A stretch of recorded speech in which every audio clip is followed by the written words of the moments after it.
ونشهد أن سيدنا ومولانا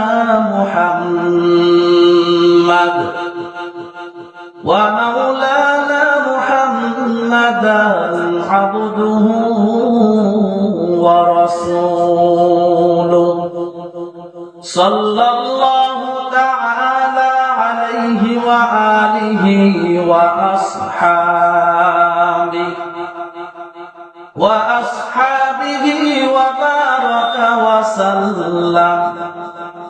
وبارك وسلم تسليما كثيرا الذي أرسله الله تعالى بالحق بشيرا ونذيرا وداعيا إلى الله بإذنه وسراجا منيرا أما بعد فأعوذ بالله من الشيطان الرجيم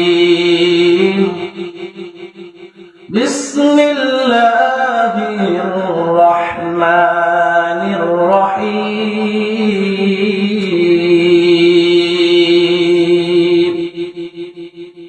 إنا أنزلناه في ليلة مباركة إنا كنا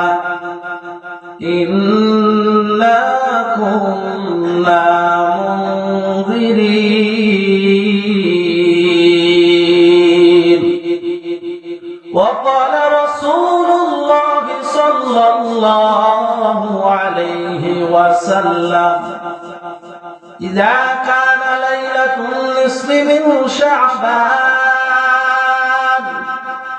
فقوموا ليلها وصوموا نهارها فإن الله تعالى ينزل فيها لغروب الشمس إلى السماء الدنيا فيقول ألا من مستغفر فأغفر له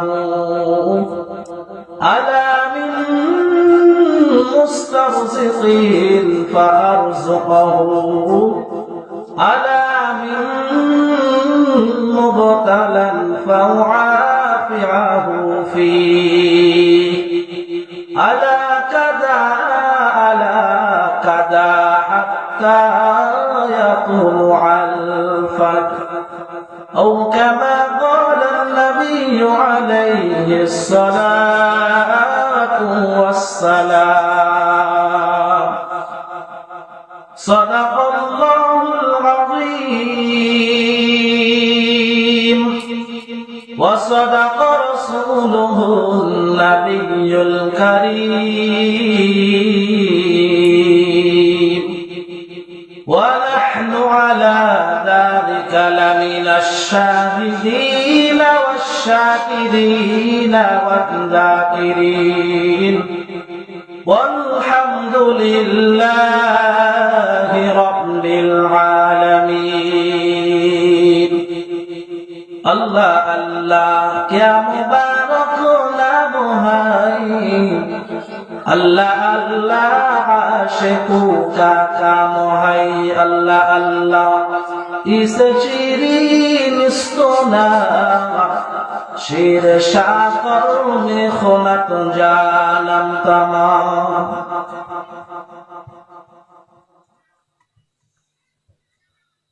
अल्हम्दुलिल्लाह নোলাহার পশ্চিম পাড়া হাফিজিয়া কওমি মাদ্রাসা ও এতিমখানা উদ্যোগে 2 দিন ব্যাপী বার্ষিক ওয়াজ মাহফিল আজ প্রথম দিনের দ্বিতীয় অধিবেশনের সম্মানিত সভাপতি প্রধান অতিথি বিশেষ অতিথিবৃন্দ মুআজ্জাজ মুকাররম জাতির মাতার মুকুট হযরত উলামায়ে কেরাম দূর দূরান্ত থেকে আমার সম্মানিত ভাই ও বন্ধুরা, পর্দানিশী আমার সম্মানিতা মা ও বোনেরা, আমরা সকলেই সেই মহান আল্লাহ তাআলার দরবারে শুকর গুজার হচ্ছি, যিনি আমাদের সকলকে দিনী এক মজলিসে, দিনী এক মাহফিলে, কোরআন হাদিসের মাহফিলে আসার জন্য, বসার জন্য, কিছু কথা বলা ও শোনা তৌফিক দান করলেন। এজন্য আমরা সকলেই অন্তরের অন্তঃস্থল থেকে একবার বলতেছি আলহামদুলিল্লাহ। লক্ষ কোটি দরুদ এবং সালাম বর্ষিত হোক সেই মহামানবের উপর, যিনি শুয়ে আছেন পবিত্র মদিনায়, যিনি হলেন আপনার আমার নবী, ইমামুল মুরসালিন, সাইয়্যিদুত তাকওয়ালাইন, নবী মুহাম্মদুর রাসূলুল্লাহ সাল্লাল্লাহু আলাইহি ওয়াসাল্লামের উপর। সম্মানিত উপস্থিতি, আমি আপনাদের সামনে পবিত্র কালামুল্লাহর সূরা দুখান থেকে ৩য় নম্বর আয়াত তেলাওয়াত করেছি এবং নবীজির অসংখ্য অগণিত হাদিস থেকে একখানা হাদিস পাঠ করেছি।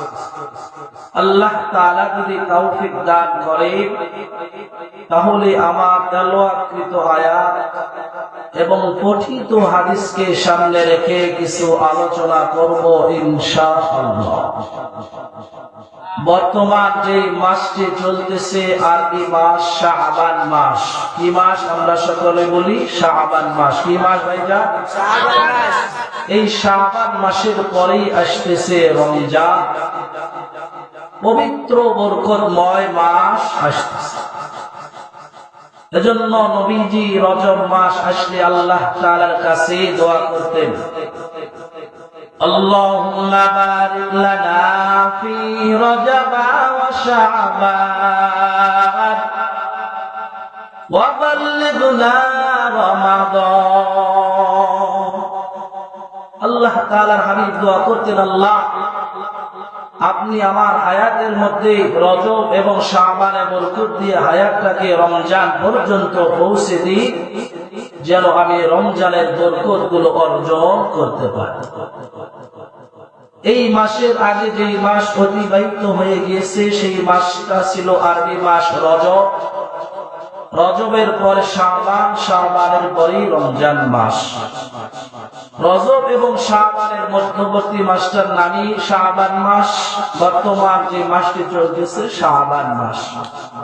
আমরা অনেকে রজবের গুরুত্ব দেই, রমজানের তো দিবই দেই, কিন্তু শাবানের অনেক সময় দেই না। কিন্তু শাবান মাসটা একটা গুরুত্বপূর্ণ বরকতময় মাস, মর্যাদাশীল মাস। আম্মা জান আয়েশা সিদ্দিকা রাদিয়াল্লাহু তাআলা আনহা বলেন, আমি নবীজিকে রমজান ছাড়া পূর্ণ কোনো মাসে রোজা রাখতে দেখি নাই। অর্থাৎ নবীজি একমাত্র পূর্ণ মাস রোজা রাখছেন রমজান মাস। আম্মা জান আয়েশা বলেন, রমজানের পর অধিক রোজা রেখেছেন শুধুমাত্র শাবান মাসে। দীর্ঘ রোজা রাখতেন, অর্থাৎ শাবান মাসে নবীজি অনেক রোজা রাখতেন অন্যান্য মাসের তুলনায়, নফল রোজা। ওসামা বিন যায়েদ রাদিয়াল্লাহু তাআলা আনহুমা তিনি বলেন, ওগো পয়গম্বর, আপনি কিসের জন্য শাবান মাসে এত পরিমাণ রোজা রাখেন? আল্লাহর নবী বলেন, ওগো ওসামা, আমি নবী এই কারণেই শাবান মাসে বেশি রোজা রাখি, কারণ আল্লাহ তাআলা দরবারে বান্দার সারা বছরের যে আমলগুলো পেশ করা হয় সেটা হচ্ছে শাবান মাসে। আমি নবীজি চাই আল্লাহ তাআলা যেন আমার ফেরেশতারা আল্লাহর দরবারে আমার আমলটা এমন সময় পেশ করবে যে সময় আমি নবী রোজা আছি। সুবহানাল্লাহ। আল্লাহর নবীজি শাবান মাসের গুরুত্ব দিয়েছেন। সাহাবা একরামও শাবান মাস আসলে তারা বেশি বেশি রোজা রাখে, আমাদেরকেও বেশি বেশি রোজা রাখতে হবে। এই মাসে একটা গুরুত্বপূর্ণ রজনী আছে, রাত আছে, যেটাকে ফার্সিতে শবে বরাত বলা হয়। আর এই মাসটা আরবিতে হাদিসের মধ্যে এসেছে লাইলাতুন নিসফি মিন শাবান, শাবানের যেই 14 তারিখ দিবাগত রাত, অর্থাৎ শাবানের অর্ধেক দিনগুলো পার হয়ে রাতগুলো শাবান মাসের অর্ধেক রাত, অর্থাৎ শাবান মাস 30 দিন, 30 দিনের 30 রাতের যে অর্ধ চলে যায়, 14 তারিখ চলে যায়, যে রাত আসে, এই রাতের গুরুত্বের কথা নবীজি হাদিসে বলেন। এই রাত একটা গুরুত্বপূর্ণ রাত, এগুলো এই রাতে কিছু বান্দার করণীয় আছে। আল্লাহ নবী বলেন,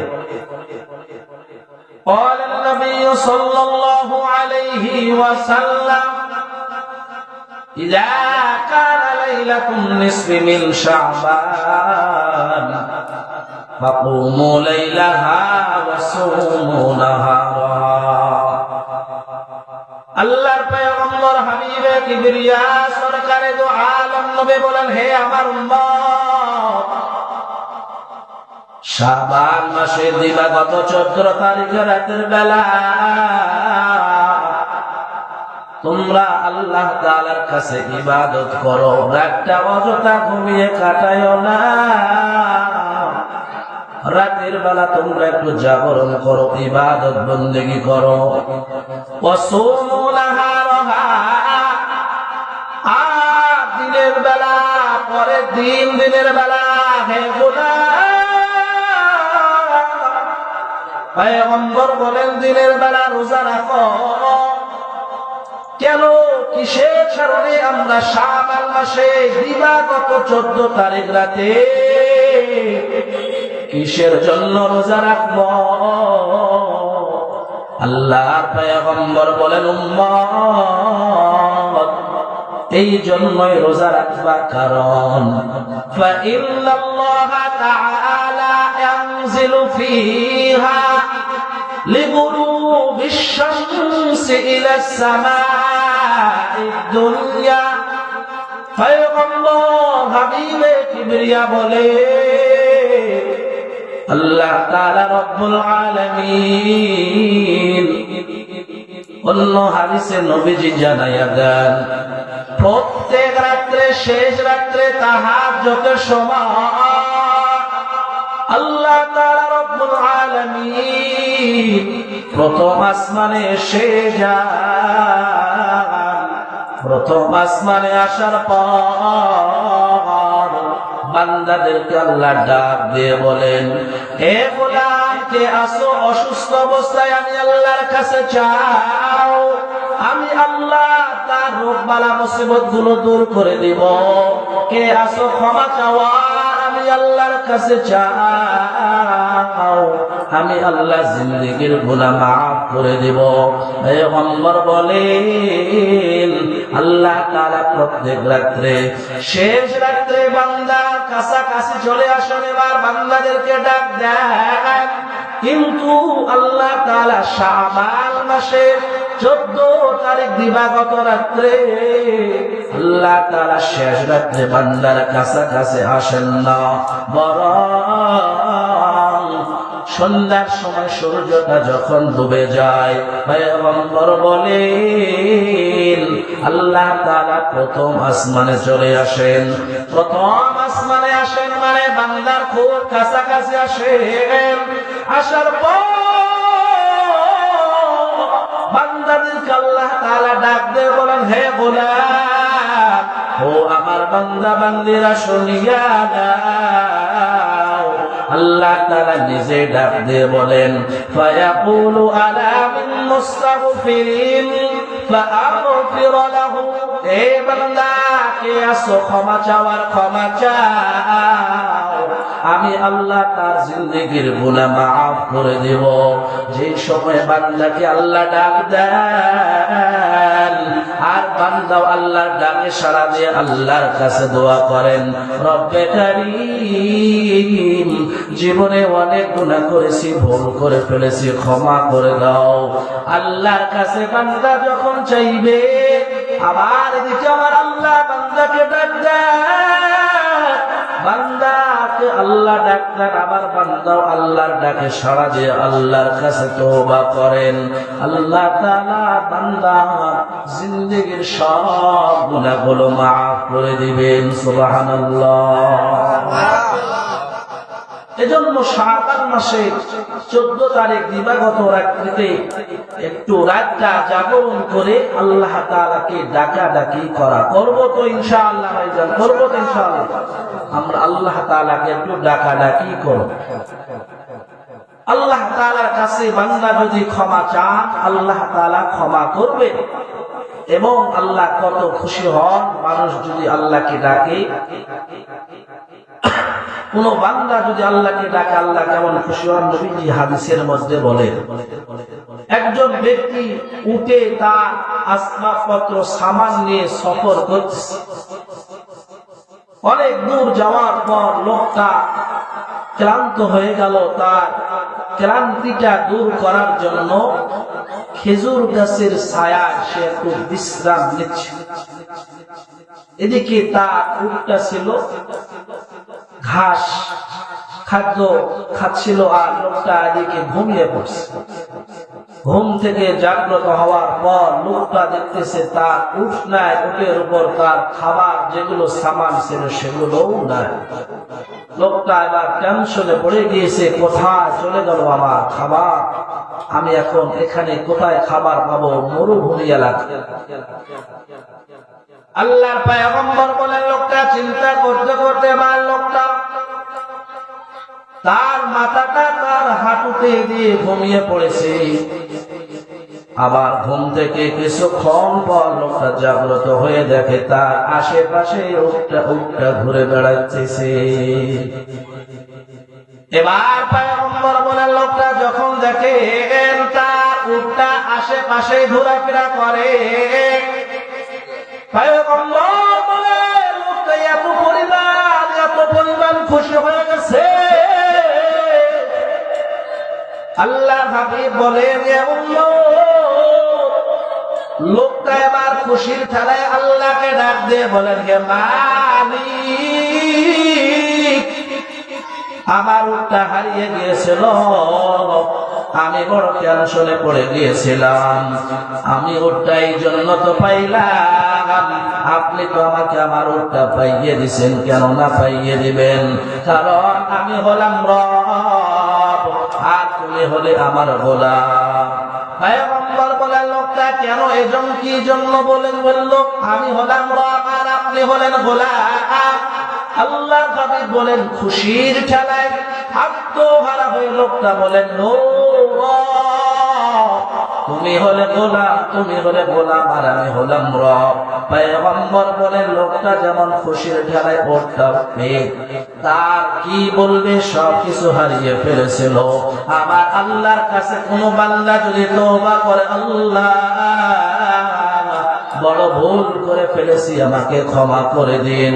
আল্লাহর হাবিব বলেন, ওই উট হারা লোকটা উট পেয়ে যে পরিমাণ খুশি হয়েছিল, আল্লাহ তার কাছে বান্দা যদি তওবা করে আর আল্লাহকে ডাক দেয়, ওই বান্দার চাইতে আমার আল্লাহ যেই বান্দা তওবা করে তার উপর কোটি গুণ খুশি হয়ে যান। সুবহানাল্লাহ।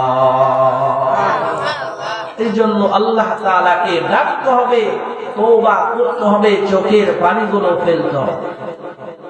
কেনই বা তওবা আমরা করবো না? মানুষ বড় বড় গুনাহ করে আল্লাহ তাআলার কাছে তওবা করেছে, আল্লাহ ক্ষমা করে দিয়েছে। ইউনূস আলাইহিস সালামের জাতির ঘটনা যদি আমরা শুনি তাহলে বুঝতে পারব। ইউনূস আলাইহিস সালাম আল্লাহ তার জাতির কাছে নবী হিসাবে প্রেরণ করলেন। কিন্তু তারা নবীর উপর আল্লাহর উপর ঈমান আনছে না, আনল না। এক পর্যায়ে আল্লাহ তাআলা ইউনূস নবীকে অর্ডার করলেন, ও পয়গম্বর, আপনি আপনার এলাকা ছেড়ে অন্য এলাকায় চলে যান। আল্লাহ অর্ডার করলেন, হে ইউনূস, তোমার যে এলাকা আছে সেটা ছেড়ে তুমি অন্য এলাকায় চলে যাও এবং তোমার জাতিকে বলে দাও আমি আল্লাহ 3 দিন পর ওখানে গজব নাজিল করব। এবার ইউনূস নবী চলে গিয়েছে, তার জাতিরা টেনশনে পড়ে গেলেন, যেহেতু নবী স্বয়ং বলেছে 3 দিন পর আল্লাহ গজব নাজিল করবে, অবশ্যই আল্লাহ করবেন, অতএব আমাদের আল্লাহ তাআলার কাছে ক্ষমা চাওয়া দরকার। এবার সব লোকগুলো তাদের পশুগুলো, তাদের যেগুলো গবাদি পশু ছিল, ছোট ছোট সন্তান, সবগুলোকে নিয়ে জঙ্গলে চলে গেলেন। জঙ্গলে যাওয়ার পর আল্লাহ তাআলার দরবারে এবার ইউনূস নবীর জাতিরা তওবা করে, দোয়া করে, আল্লাহ বড় ভুল করে ফেলেছি, তোমার উপর ঈমান আনি নাই, তোমার নবীর উপর ঈমান আনি নাই। আয় আল্লাহ, তোমার নবী বলেছেন 3 দিন পর আমাদের উপর গজব নাজিল হবে। মালিক, আমরা তওবা করতেছি, মেহেরবানি করে তুমি তোমার গজবটা দূর করে দাও, আমাদের উপর তোমার আনিত গজব গুলো উঠিয়ে নাও। এত পরিমাণ কান্না করেছে, এত পরিমাণ আল্লাহ তাআলা কি ইউনূস নবীর জাতিরা কান্না করে ডাক দিয়েছেন। আপনার আমার পয়গম্বরকে আল্লাহ ডাক দিয়ে বলেন, ও পয়গম্বর, আমি আল্লাহ এর আগে যতগুলো জাতির উপর গজব নাজিল করেছিলাম, আমি আল্লাহ গজব গুলো দিব, দেওয়ার কথা বলেছি। এবার গজব অবশ্যই আমি আল্লাহ নাজিল করেছি, শুধুমাত্র ইউনূস নবীর জাতির বেলা ভিন্ন। তারা আমি আল্লাহর কাছে এত পরিমাণ কান্নাকারি করেছিল, এত পরিমাণ আমি আল্লাহকে ডাক দিয়ে কান্না করেছেন, আমি আল্লাহ তাদের যে আনিত গজব ছিল, তাদের কান্নার বদলে, তওবার বদলে আমি আল্লাহ তাদের আনিত গজবটাকে দূর করে দিয়েছি। তাদের উপর যে গজবটা আসতো, গজব আল্লাহ দূর করে দেয়। এদিকে ইউনূস আলাইহিস সালাম 3 দিন পর মনে করলেন আল্লাহ তাআলা রব্বুল আলামিন তার জাতির উপর গজব দিয়ে তাদেরকে ধ্বংস করে দিয়েছেন। পয়গম্বর ইউনূস তার জাতির কাছে আসবেন, কিন্তু দেখেন না, আল্লাহ তাআলা তাদের উপর গজব নাজিল করেন নাই। কেন, কিসের জন্য তাদের উপর গজব নাজিল হলো না? পয়গম্বর এবার চিন্তা করে দেখেন, আমি যদি আমার জাতিদের কাছে যাই, তাহলে তো তারা আমাকে মিথ্যাবাদী বলবে, মিথ্যুক বলবে, আর আমার জাতির যারা মিথ্যুক তাদেরকে তো মৃত্যু দণ্ড দেওয়া হয় না। না, আমি আর আমার জাতির কাছে ফিরে যাব না। পয়গম্বর ইউনূস আল্লাহ তাআলা তাকে ওয়াদা দেওয়া ব্যতীত, তার মুনিবের অর্ডার ব্যতীত তার এলাকা ছেড়ে অন্য এলাকায় চলে যাওয়ার নিয়ত করলেন। আল্লাহ তাআলার পয়গম্বর ইউনূস এবার নদী পার হওয়ার জন্য নৌকায় অথবা জাহাজে উঠে পড়লেন। জাহাজটা ছিল বোঝাইকারী জাহাজ। জাহাজে ওঠার পর হঠাৎ করে জাহাজটা যখন মাঝখানে চলে গেল, আব্দুল্লাহ ইবনে আব্বাস রাদিয়াল্লাহু তাআলা আনহু বলেন, জাহাজটা যখন মাঝখানে চলে গেল, হঠাৎ করে ঝড় আরম্ভ হয়ে গেল, জাহাজটা ডুবে যাওয়ার উপক্রম হয়ে গেল। জাহাজের যে দায়িত্ব ছিল নৌকার মাঝে ডাক দিয়ে বলে, ও বাবারা, নৌকাটা বোঝা হয়ে গিয়েছে, ভারী হয়ে গিয়েছে, যে কোনো একটা লোককে নৌকা থেকে সমুদ্রে ফেলে দিতে হবে, অথবা নৌকা থেকে তাকে নিজে নিজে নেমে যেতে হবে, না হয় আমরা যতগুলো মানুষ নৌকায় আছি সকলেই কিন্তু ডুবে মারা যাব। তো কি করা যায়? লটারি করা হলো। লটারি করে যা নাম আসবে তাকে এই সমুদ্রে না নামতে হবে, নেমে যেতে হবে। যদি না নামে তাহলে আমরা তাকে সমুদ্রে ফেলে দেব। লটারি করা হলো। লটারি করার পর লটারিতে ইউনূস আলাইহিস সালামের নাম চলে আসে। সকলে বলেন না না, এই লোকটাকে আমরা সমুদ্রে নামতে দিব না। আবার লটারি করা হলো। দ্বিতীয়বার আবার লটারি করা হলো, আবার ইউনূস নবীর নাম। তৃতীয়বার লটারি করা হলো। তৃতীয়বার লটারি করার পর আবার ইউনূস নবীর নাম চলে আসলো। পয়গম্বর ইউনূস চিন্তা করে দেখে, আমি আমার রবের অনুমতি ছাড়া আমি আমার জাতির কাছ থেকে বিদায় নিয়ে চলে আসছি। এই জন্য আল্লাহ তাআলা রব্বুল আলামিন আমাকে শিক্ষা দেওয়ার জন্য মনে হয় এরকম কাজ করতেছেন। না না, লোকেরা তো আমাকে নৌকা থেকে নামতে দিবে না। পয়গম্বর ইউনূস এবার নৌকা থেকে নিজে ঝাঁপ দিয়ে সমুদ্রে পড়ে গেলেন। আল্লাহ এদিকে একটা মাছকে অর্ডার করলেন, হে মাছ যাও, আমার পয়গম্বর ইউনূসকে তুমি গিলে ফেলো, তবে খবরদার আমার নবীর যেন কোনো কষ্ট না হয়। ইউনূস নবীকে যখন বিশাল আকারের মাছ গিলে ফেলছে, পয়গম্বর ইউনূস মাছের পেটে চলে গেলেন। পয়গম্বর ইউনূস বলেন, মাছের পেটে যাওয়ার পর আমার মনে হয়েছিল আমি মারা গিয়েছি, কিন্তু আমি লক্ষ্য করে দেখলাম আমার হাত এবং পা গুলো নড়াচড়া করে। এরপর বুঝলাম তাহলে আমি মারা যাই। মুফাসসির ইকরাম বলেন, ইউনূস আলাইহিস সালাম কতদিন ওই সমুদ্রের বিশাল আকারের মাছের পেটের মধ্যে ছিলেন? কেউ বলেন ইউনূস পয়গম্বর একদিন ছিলেন, কোন কোন মুফাসসির ইকরাম বলেন 3 দিন, কেউ বলেন 7 দিন, কেউ বলেন পয়গম্বর ইউনূস লাগাতার 40 দিন ওই মাছের পেটের মধ্যে ছিলেন। পয়গম্বর ইউনূস মাছের পেটের মধ্যে ছিলেন। মাছের পেট একটা অন্ধকার, আবার 2 নম্বর অন্ধকার, সমুদ্রের বিশাল পানি। পয়গম্বর সমুদ্রের পানি তলদেশে আছে, আবার মাছের পেটের মধ্যে আছে। পয়গম্বর ইউনূস আলাইহিস সালাম এবার ওখান থেকে সমুদ্রের মাছের পেটের মধ্যে থেকে নামাজ আদায় করলেন। এবার আল্লাহ তাআলাকে ডাক দিয়ে বলেন, লা ইলাহা ইল্লা আনতা সুবহানাকা ইন্নী কুনতু মিনাজ জালিমিন। পয়গম্বর মুসা আলাইহিস সালাম আল্লাহ তাআলাকে ডাক দিয়ে বলেন, হে মালিক, আমি আমার নিজের উপর অত্যাচার করে ফেলেছি, ভুল করে ফেলেছি। হে মালিক, মেহেরবানি করে আপনি আমাকে ক্ষমা করে দিন। এদিকে আরশে আজিমে ফেরেশতারা দেখে কি যেন ছোট ছোট ক্ষীণ আওয়াজ পাওয়া যায়, যে আওয়াজটা আমাদের পরিচিতি মনে হয়। আল্লাহ ডাক দিয়ে বলেন, ও ফেরেশতারা রে, তোমরা যে আওয়াজটা পাচ্ছ তোমরা কি আওয়াজটাকে চেনো? ফেরেশতারা ডাক দিয়ে বলেন, রব্বে কারীম, আমাদের এই আওয়াজটা পরিচিত মনে হচ্ছে, কিন্তু আমরা চিনতেছি না। আল্লাহ ডাক দিয়ে বলেন, হে ফেরেশতারা, এটা হলো আমার বান্দা আমার নবী ইউনূসের আওয়াজ।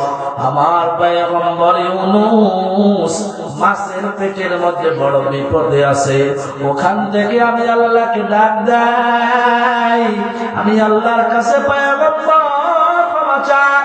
ফেরেশতারা ডাক দিয়ে বলে, আল্লাহ, তোমার পয়গম্বর ইউনূস সে যখন সুস্থ ছিল, সবল ছিল, বিপদ ছাড়া যখন ছিল, সুখে থাকা অবস্থায় আল্লাহ আপনাকে আপনার পয়গম্বর তো ডাকতেন, তখনও আপনাকে বলেন নাই।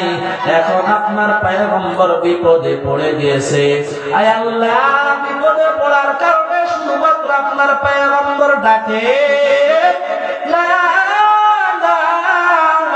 আপনার পয়গম্বর আপনার বান্দা ইউনূস যখন সুখে ছিল তখনও আপনাকে ডাকতো হে মালিক।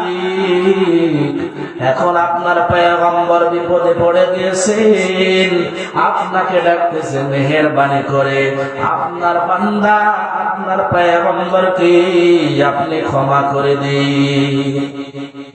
আল্লাহ তাআলা বললেন, ফেরেশতারা কথা ঠিক, কারণ আমার বান্দা ইউনূস আমি আল্লাহকে সব সময় ডাকতো, সুখে থাকা অবস্থায় আমি আল্লাহকে ভুলে নাই। আজ বিপদে পড়ে গিয়েছে তবু আমি আল্লাহকে ভুলে নাই। আমার বান্দাকে আমি আল্লাহ ক্ষমা করে দিলাম।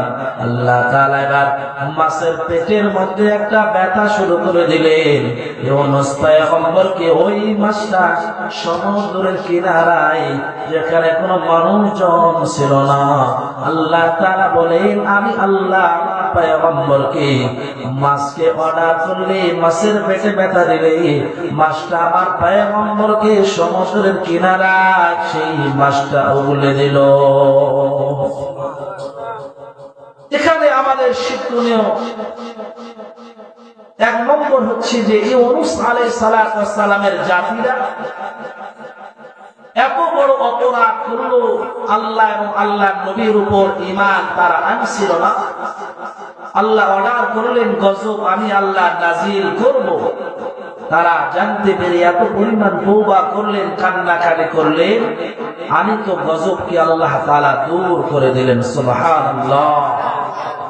দুই নম্বর হচ্ছে ইউনূস আলাইহিস সালাম মাছের পেটে আল্লাহকে ডাকলেন, ফেরেশতারা বলে আল্লাহ আপনার বান্দা যখন সুখে ছিল, তার কোনো বিপদ ছিল না, তখনও তো আপনাকে ডাকছে, শুধু বিপদে পড়ে যে আপনাকে ডাকতেছে এমনটি তো নয়, বরং আপনার বান্দা যখন সে সুখে ছিল, সচ্ছল অবস্থায় ছিল, শান্তিতে ছিল, তখনও তো আপনাকে ডাকতো, অতএব তাকে আপনি ক্ষমা করে দিন। আমি একটু লক্ষ্য করে দেখবেন, আমরা এমন গোলাম, আল্লাহ এমন বান্দা, যখন আমরা বিপদে পড়ে যাই, এত পরিমাণ বিপদ আমাদের উপর চেপে গিয়েছে, তখন শুধু আল্লাহ তাআলাকে আমরা ডাকি। কথা বলেন ঠিক না বেঠিক? তখন আমরা ডাকি, কিন্তু আমাদের যে আল্লাহ কোনো বিপদ দেয়নি, সুখে আমরা আছি, ওই সময় কিন্তু আল্লাহ তাআলাকে আমরা ডাকি না। কেন? আমি তো সুখে আছি, আমার তো কোনো সমস্যা নাই। কিন্তু একটা মানুষের বিপদ যখন চলে আসে, অভাব যখন চলে আসে, তার রোগ বালা মুসিবত চলে আসে, তখন আল্লাহকে ডাকাডাকি করে। কিন্তু আমাদের তো উচিত ছিল আল্লাহ তাআলাকে সর্বক্ষণ ডাকা, আল্লাহ তাআলাকে সর্বক্ষণ ডাকা। তো প্রত্যেকটা মানুষের কোনো না কোনো গুনাহ আছেই, তো আল্লাহ তাআলার কাছে জন্য আমরা তওবা করব, তওবা ছাড়া কোনো উপায় নাই। আর আল্লাহকে ডাকলে তওবা করলে আল্লাহ তাআলা তো খুশি হয়, সেটা তো আমরা শুনলাম। মূসা আলাইহিস সালামের জামানার ঘটনা। এক লোক আল্লাহ তাআলার নাফরমান বান্দা ছিল। এদিকে আল্লাহর নবী মূসা আলাইহিস সালামকে মিশরের লোকেরা এসে বলল, পয়গম্বর দীর্ঘদিন ধরে মিশরের জমিনে বৃষ্টি নাই, জমিনটা তো খনখন হয়ে গেছে, খা হয়ে গিয়েছে, বৃষ্টি নাই, ঘাস লতা পাতা সব মরে যাচ্ছে। আপনি আল্লাহ তাআলার কাছে একটু দোয়া করার, আল্লাহ যেন বৃষ্টি নাজিল করেন। আল্লাহর নবী মূসা আলাইহিস সালাম বললেন, আগামীকাল মিশরের ওই মাঠে তোমরা সকলেই উপস্থিত হবা। কিতাবে লিখেছে ৭০,০০০ মানুষ একত্রিত হয়েছে। ৭০,০০০ মানুষ একত্রিত হয়ে নামাজ পড়ে আল্লাহ তাআলার কাছে তওবা করেন, দোয়া করেন।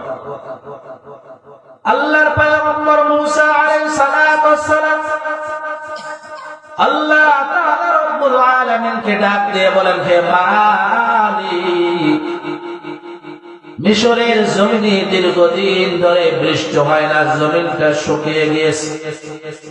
70,000 মানুষ নিয়ে তোমার দরবারে আমরা তওবা করতেছি, হে মালিক, মেহেরবানি করে মিশরের জমিনে বৃষ্টি দেন।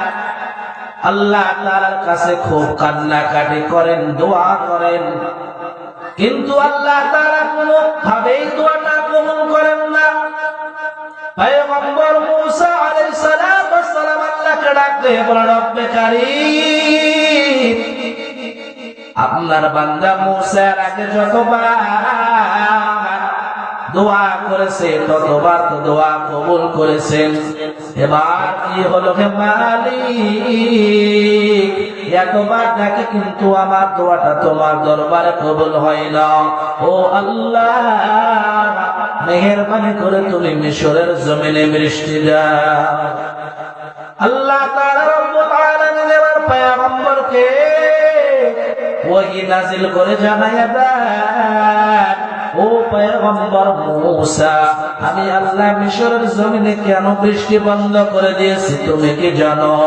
কারণ আমার একটা নাফরমান বান্দা মিশরের জমিনে আছে। আবার আমি আল্লাহ তোমাদের এতগুলো মানুষ, আমি আল্লাহর কাছে তোমরা তওবা করো, তবু আমি আল্লাহ তোমাদের তওবা কেন কবুল করি না জানো?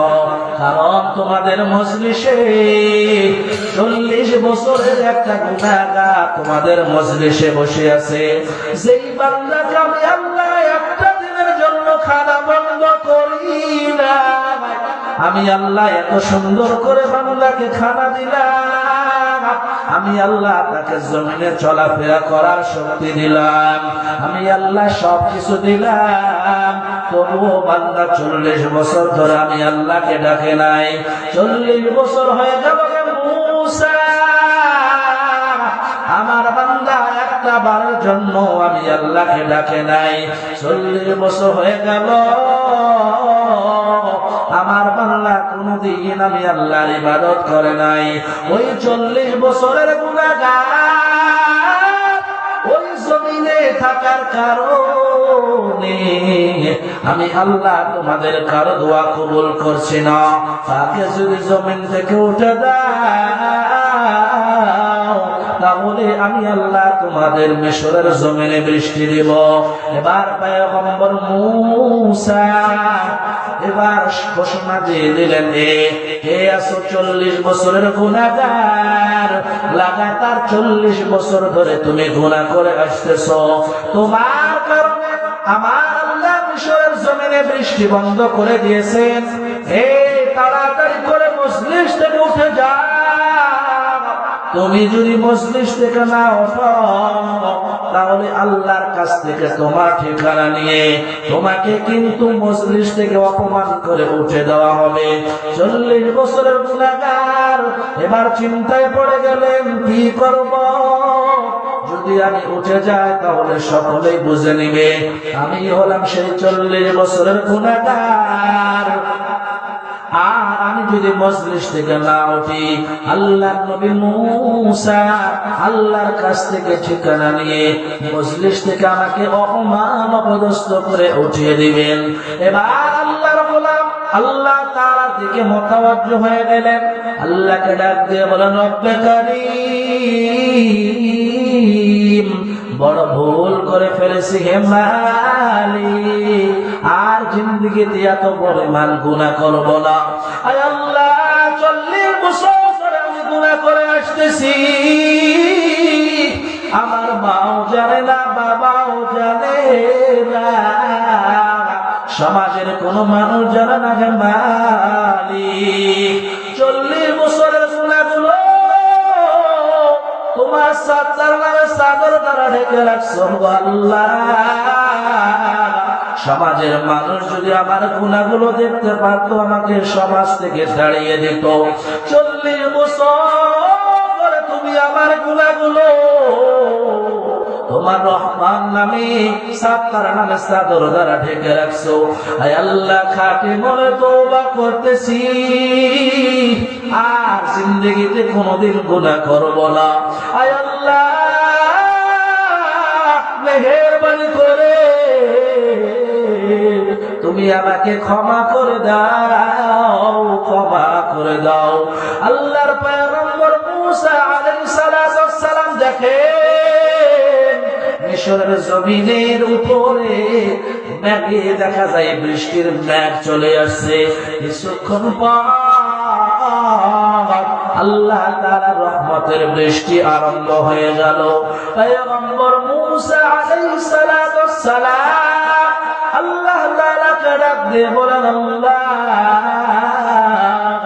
আপনি না বললেন মিশরের জমিন থেকে আমাদের এই মজলিস থেকে যতক্ষণ না ওই 40 বছরের গুনাহগার উঠে না যাবে ততক্ষণ পর্যন্ত আপনি রহমতের বৃষ্টি নাজিল করবেন না। ও মালিক, এই মজলিস থেকে তো কোনো গুনাহগার উঠে যায় নাই, তবুও কিসের জন্য বৃষ্টি দিলেন? মানুষেরা আমাকে তো মিথ্যুক বলে ফেলবে। আল্লাহ তাআলা ডাক দিয়ে বলেন, পয়গম্বর, আমি আল্লাহ যার কারণে বৃষ্টি বন্ধ করে দিয়েছিলাম তার কারণে মিশরের জমিনে বৃষ্টি দিয়ে দিলাম। এবার পয়গম্বর বলেন, আল্লাহ, ওই গুনাহগারের একটু চেহারাটা আমাকে দেখে দেন, আমি একটু আপনার ওই গোলামের সাথে সাক্ষাৎ করতে চাই। আল্লাহ বলেন, রে মুসা, না, যেই বান্দার গুনাহগুলো থাকা অবস্থা আমি আল্লাহ কাউকে তার পরিচয় দেইনি, আমি আল্লাহ তার সব গুনাহগুলো মাফ করে দিলাম। এখনো আমি আল্লাহ আমার বান্দা পরিচয় কাউকে দিব না, কারণ আমার বান্দা লজ্জা পেয়ে যাবে। 40 বছর ধরে লাগাতার গুনাহ করে আসতেছে এরকম লোককেও আল্লাহ তাআলা রব্বুল আলামিন মাফ করে দিলেন তওবা করার কারণে। আপনি আমি তো এমন নয় যে 40 বছর ধরে পাপ করে আসছি। আপনি আমি যদি আল্লাহর কাছে তওবা করি, আল্লাহ কেন ক্ষমা করবেন না? অবশ্যই আল্লাহ মাফ করবেন। এজন্য নিজের ভুলগুলো আল্লাহ তাআলার কাছে ক্ষমা চাইতে হবে। নবীজি হাদিসের মধ্যে বলেন, ক্বালান নবী সাল্লাল্লাহু আলাইহি ওয়াসাল্লাম, আত-তাইবু মিনাদ-যামবি কামান লা যামবা লাহু। তওবাকারী হলো ওই ব্যক্তির ন্যায় যেই ব্যক্তির কোনো গুনাহ নাই, অর্থাৎ যেই ব্যক্তি নিষ্পাপ। আল্লাহ তাআলার কাছে যে তওবা করে এই ব্যক্তিটাও আল্লাহর দরবারে নিষ্পাপ হয়ে যায়। সুবহানাল্লাহ। তাহলে আপনি আমি যদি আল্লাহর দরবারে তওবা করি, তাহলে আপনি আমি নিষ্পাপ হয়ে যাব, কোনো গুনাহ আপনার আমার থাকবে না। এই যে সামনে একটা রাত আসতেছে, শুক্রবার দিবাগত রাত্রে আল্লাহ তাআলার কাছে বান্দা যখন তওবা করবে, আল্লাহ তাআলা তার তওবা কবুল করবে। 2 নম্বর, আল্লাহ তাআলার পয়গম্বর বলেন, আল্লাহ ডাক দিয়ে বলেন, আলা মিন মুস্তারজিকিন ফারজুহু। আল্লাহ তাআলা রব্বুল আলামিন বান্দাদেরকে ডাক দিয়ে বলবেন, রে বান্দা, কে আসো রিজিকের অভাব, রিজিকের দরকার, রিজিকের প্রয়োজন আছে, অভাব তোমার দূর হয় না, আমি আল্লাহর কাছে চাও। আমি আল্লাহ তোমার যতগুলো অভাব আছে সব অভাবগুলো দূর করে দিব। হে আল্লাহর গোলাম, সকাল থেকে সন্ধ্যা পর্যন্ত কৃষক কৃষি কাজ করে, তার জমিতে খাটাখাটি করে। গাড়ি চালক সকাল থেকে সন্ধ্যা পর্যন্ত গাড়ি চালা নিয়ে ব্যস্ত থাকে। কৃষক কৃষি কাজ করে সকাল থেকে সন্ধ্যা পর্যন্ত। এর মধ্যে কতগুলো নামাজ ছুটে গেল, বান্দা নামাজ পড়তে পারে না। কারণটা কি জানেন? বান্দা মনে করে নামাজে গেলে আমার কৃষি কাজগুলো ছুটে যাবে। কৃষক কৃষি কাজ করে তার পেটের জন্য, রিজিকের জন্য। গাড়ি চালক গাড়ি চালায় তার পেটের জন্য, রিজিকের জন্য। ব্যবসায়ী ব্যবসা করে তার রিজিকের জন্য, পেটের জন্য। চাকরিজীবী চাকরি করেন রিজিকের জন্য, পেটের জন্য। এত কিছু সব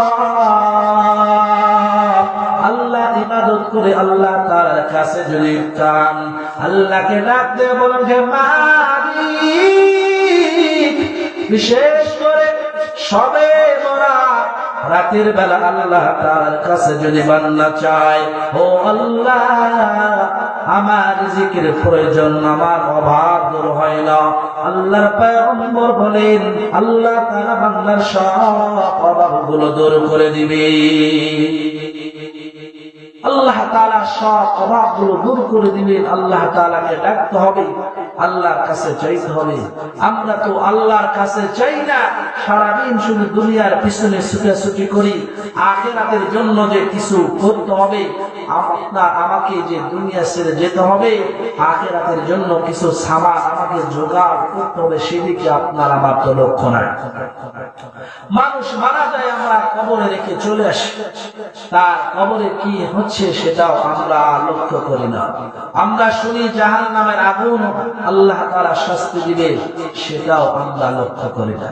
দুনিয়ার জমিনে মন চায় জিন্দেগি যেভাবে মন চায় সেভাবেই আমরা চলতেছি, কোনদিন খেয়াল করি না যে আল্লাহ তাআলাকে তো ডাকা দরকার, একটু আখিরাতের জন্য তো ইবাদত করা দরকার, এগুলো আমরা করি না।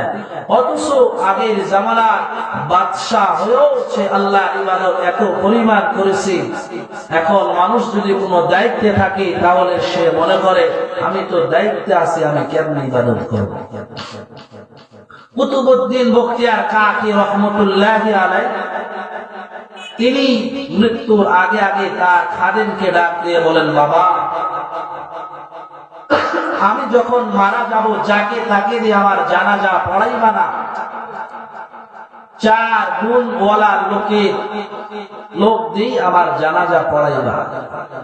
1 নম্বর, যার জিন্দেগিতে কোনদিন তাকবীরে উলা ছুটে না, নামাজ পড়েছে তাকবীরে উলা ছুটে।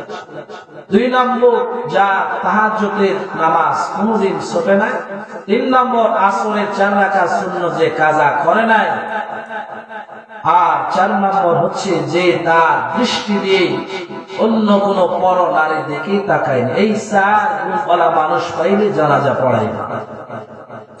আল্লাহ ওলি কুতুবউদ্দিন বখতিয়ার কাকি রহমাতুল্লাহি আলাইহি কিছুদিন পর দুনিয়া ছেড়ে চলে গেলেন, তার শেষ নিঃশ্বাসটা চলে গেল। এবার আল্লাহ ওলিকে জানাজা পড়ার জন্য যখন মাঠে নিয়ে যাওয়া হয়েছে, খাদের আবার ভাষণ দেন, ঘোষণা দেন, আমার হুজুর মৃত্যুর আগে আগে বলে দিয়েছেন যাকে তাকে দিয়ে আমার জানাজা পড়াইবে না। 4 শ্রেণীর 4 গুণওয়ালা মানুষ দিয়ে আমার জানাজার নামাজ পড়াইবা, অন্যথায় আমাকে দাফন করে দেব।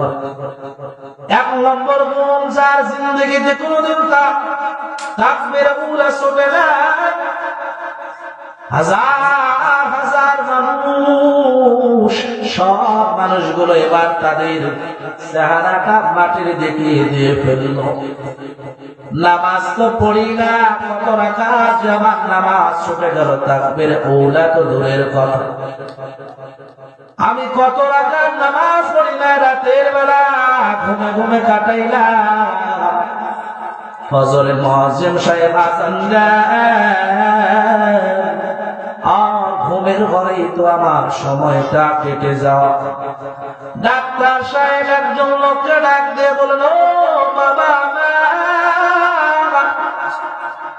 আপনার তো অসুখ আছে, রোগ আছে, ভোরবেলা একটু হাঁটাহাঁটি করবেন, তাহলে রোগ বালা মুসিবত থেকে বেঁচে থাকবেন। আল্লাহর গোলাম শীতের সময় রাতের বেলা উঠে হাঁটাহাঁটি করে, এদিকে ফজরের নামাজটা পড়া দরকার ছিল, তবুও বান্দা মসজিদে যে ফজরের নামাজ আদায় করে না। এই বান্দা ফজরের নামাজটা জামাতের সাথে আদায় করে না, তাহলে নামাজটা আদায় হলো, শরীরটাও তো তোমার একটু ব্যায়াম হয়ে গেল। এ মুসলমান আল্লাহর গোলাম, কুতুবউদ্দিন মুখতিয়ার কাকি রহমাতুল্লাহি আলাইহির খাদেমের কথা শুনে সব মানুষের মাথাটা নিচু হয়ে গিয়েছে। আমরা তাহলে কেমন করে হুজুরের জানাজাটা পড়াইব? 2 নম্বর খাদেম ডাকতে বলে, হে বাবা, 2 নম্বর গুণ, যার জিন্দেগিতে তাহাজ্জুদের নামাজ ছোটে না, লোকেরা কান্না আরম্ভ করে দিয়েছে। তাহাজ্জুদের নামাজ তো পড়ি না, মাঝে মাঝে পড়ি, কিন্তু আমাদের তাহাজ্জুদের নামাজ যেন না ছোটে এমন লোক নাই। সকলে কান্না আরম্ভ করে দিল। 3 নম্বর গুণ, যার জিন্দেগিতে আসরের 4 রাকাত সুন্নত কাজা হয় নাই, আসরের 4 রাকাত ফরজ নামাজের আগে 4 রাকাত সুন্নতে জায়েজ আছে, বড় দামি একটা নামাজ। সমস্ত লোকেরা আরো কান্নাকারি আরম্ভ করে দিলেন। ফরজ নামাজ ঠিক মতো পড়ি না, আসরের 4 রাকাত সুন্নত তো আমরা কেমন করে পড়ব? 4 নম্বর শর্ত খাদেম ডাকতে বলল, যে জিন্দেগিতে কোনদিন তার নজরটা পরনারীর দিকে দেয় না, এবার সকল লোকেরা আরো কান্নাকাটি আরম্ভ করে দিল। এবার মনে হয় আল্লাহ ওদিকে আমাদের দাফন করতে হবে জানাজা ছাড়া। খাদেম ডাক দিয়ে বলে, বাবা কেউ নাই, যদি না থাকো আসো আমরা হুজুরকে এবার জানাজা ছাড়াই দাফন করে দেই। সামনের কাতার থেকে একটা লোক বলে, দাঁড়া, আমি হুজুরের জানাজার নামাজ পড়াইব। সামনের যে লোকটা হাত তুলে দাঁড়াইছে উনি আর অন্য কেউ নয়, তখনকার সুলতান বাদশাহ সুলতান আলতামাস রহমতুল্লাহি আলাইহি। সুলতান আলতামাস রহমতুল্লাহি আলাইহি এসে আল্লাহর ওলিকে সুমা খানার বলেন, আল্লাহর ওলি নিজে তো পরলোক গমন করলেন, আমার আমলটা গোপন রাখলেন না। সুলতান আলতামাস রহমতুল্লাহি আলাইহির জিন্দেগিতে তাহাজ্জুদের নামাজ ছোটে নাই, জিন্দেগিতে তাকবীর উলা ছোটে নাই, জিন্দেগিতে আসরের 4 রাকাত সুন্নত গুলো কাজা করেন নাই, জিন্দেগিতে কোনদিন পরনারীর দিকে তাকাই নাই। বাদশাহী করে কিন্তু দেখেন কত বড় আল্লাহওয়ালা মানুষ। আর আপনি আমি একটু সামান্য কাজ করে তাই আমরা বলি নামাজ পড়ার সময় কই, আমরা তো সব সময় কাজ নিয়ে ব্যস্ত। কিছু মানুষ আবার আছে সমাজে, নামাজের কথা বললে সে বলল, হুজুর খান তো পরের বাড়িতে বসে বসে থাকেন, তো এই জন্য তো নামাজের কথা বলবেন। আপনি আসেন একটু মাঠে আমাদের সাথে কাজ করেন, তখন বুঝতে পারবেন যে নামাজ কাকে। আছে না নাই ভাই জানা? আছে, এরকম মানুষ আছে। আমি যেখানে জুমার নামাজ পড়াই সেখানেও আমি এরকম ভাবে বলি মানুষদের। সমাজে অনেক মানুষ বলে যে রমজান মাসে রোজার কথা বললে অনেকে বলে, আমার ভাত কি ফুরাইছে, আমি রোজা রাখবো। বলছে আমার কি ভাত ফুরাইছে, আমি রোজা রাখবো। ওই লোকের কথা দ্বারা বুঝে গেল যার ভাত নেই সে অনাহারে থাকবে, সে রোজা করবে, আমার খানা আছে, আমি কেন রোজা রাখবো না। এমন এমন কথা আমাদের জবান থেকে যেন না বের হয়, যার কারণে আমার ইমানই চলে যায়। আপনাকে আমাকে নামাজের দাওয়াত দিলে আমরা এই কথা বলবো, জি ভাই দোয়া করেন, আমি ইনশাআল্লাহ নামাজ পড়বো, রোজা ইনশাআল্লাহ আগামীকাল থেকে রাখবো। এরকম কথা আমাদের বলা দরকার। আমি মুসলমান, আমি কেন নামাজ পড়বো না, আমি কেন রোজা রাখবো না? আল্লাহ ইবাদত কেন আমি করব না? আল্লাহ তো আমাকে ইবাদত করার জন্যই পৃথিবীতে পাঠাইছেন। আল্লাহ ইবাদত না করে যদি আমি চলি তাহলে তো আমার বড় কঠিন অবস্থা হয়ে যাবে। তো আল্লাহ তাআলার পয়গম্বর, আমি যে হাদিস পড়েছিলাম, হাদিসের 3 নম্বরে বলে আলা মিন মুবতালান ফাওয়াতিআহু ফি, হে বান্দা তোমাদের মধ্যে কে আছো অসুস্থ, আমি আল্লাহর কাছে যাও, আমি আল্লাহ রোগ বালা মুসিবত দূর করে দেব। সুবহানাল্লাহ।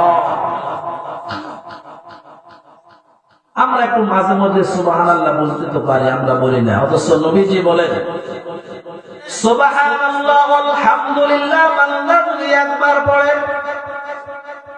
বান্দার সুবহানাল্লাহ আলহামদুলিল্লাহ পড়ার কারণে আসমান এবং জমিনের যে ফাঁকা জায়গা আছে, এত বিশাল ফাঁকা জায়গা আল্লাহ ওই বান্দার আমল নামাজে ভরপুর করে দেয়।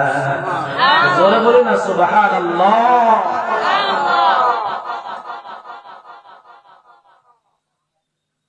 সুবহানাল্লাহ আলহামদুলিল্লাহ এগুলো বলতে হবে। বান্দা জান্নাতে যাওয়ার পর আফসোস করবে আমি অমুক সময় কেন জিকির করিনি, সুবহানাল্লাহ আলহামদুলিল্লাহ বলিনি, এইভাবে বান্দা আফসোস করবে। যাই হোক, আজকের মাহফিলে আমি যা কিছু আলোচনা করলাম, এই সময় আলোচনা করার কথা ছিল বেজোড়া জামে মসজিদের খতিব মাহদি হাসান সাহেব, হাফেজ মাওলানা মাহদি হাসান সাহেব। উনি সফরে আছে, কক্সবাজারে গিয়েছেন সফরে, এই কারণে উনি আসতে পারেননি, উনি আমাকে পাঠাইছেন।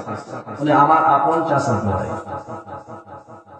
তো আমি আপনাদের কাছে যা কিছু টুটাফাটা কথা বললাম এবং আমার পর বয়ান করবেন আমার সম্মানিত উস্তাদ হযরতুল আল্লাহ হযরত মাওলানা মুফতি ইমরান হুসাইন সাহেব দামাত বারাকাতুহু। হুজুর আমার উস্তাদ হলেন, হুজুর মূল্যবান বক্তব্য রাখবেন, আপনারা অবশ্যই মনোযোগ সহকারে শুনবেন এবং আমার জন্য দোয়া করবেন। আমি যা কিছু আলোচনা করলাম আল্লাহ সকলকে আমল করা তৌফিক দান করুন, আমিন। ওয়া আখিরু দাওয়ানা আলহামদুলিল্লাহি রাব্বিল আলামিন। আসসালামু আলাইকুম ওয়া রাহমাতুল্লাহি ওয়া বারাকাতুহু।